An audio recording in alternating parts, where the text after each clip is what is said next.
of Nigerian women don't carry pikin wey no belong to the man give am. May not be like say na me talk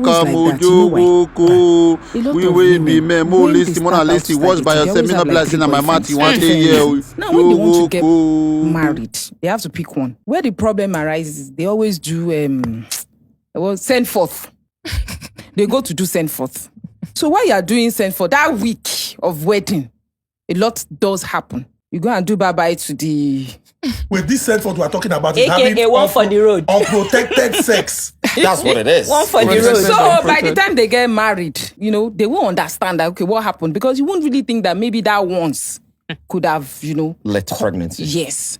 Unprotected sex now removes the thing they bring. Sometimes miscalculation can happen. But you've heard of twins that belong to two different fathers. Yeah. It's very possible. The story day. It's very possible. If you sleep with somebody in the morning, unprotected, and you do the next day with somebody else, it's very possible that two ovaries will be fertilized. And you have a set of twins. Yeah. And it doesn't have to be the same father. So mistake. A lot of people are advocating for DNA test should be done at birth. I completely disagree. You know why? It will destabilize families.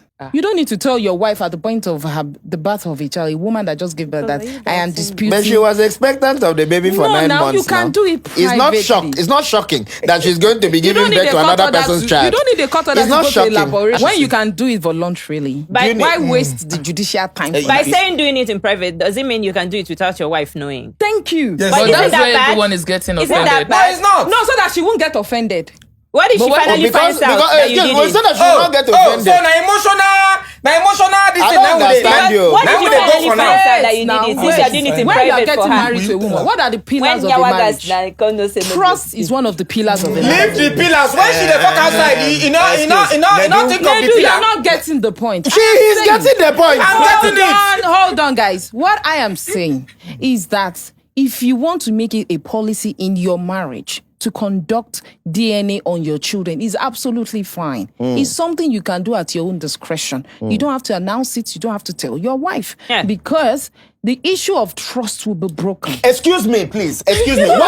Why are you testing? If you stay intact and you meet one person, you can't I say agree. if your husband's genital Tools. is small I or agree. big, because that is the standard that you have been introduced to. You are a virgin and something goes in. Is that size, right? The only time you can go back to say, oh, he tastes better or this one looks better is if you have also enjoyed another experience. No, Sorry, not please. entirely. Not entirely. Because Okay, there are okay. cases where the man cannot even get it up at all. If you don't test, how would you know? I have cases I've handled where the woman found out that the man couldn't get it up at all. And I asked, was there anything premarital sex? She said, no, they did the Christian way. Now she's stuck with him for 2 years. What should she do? That's a medical condition. So we're now going to test it now. But the issue is that it wasn't tested. She got into the marriage and found out that he couldn't get it up. So it's not even about the size alone. And sexual performance is also an issue. It doesn't matter that because I have not had another one, I do not understand what my satisfaction should be.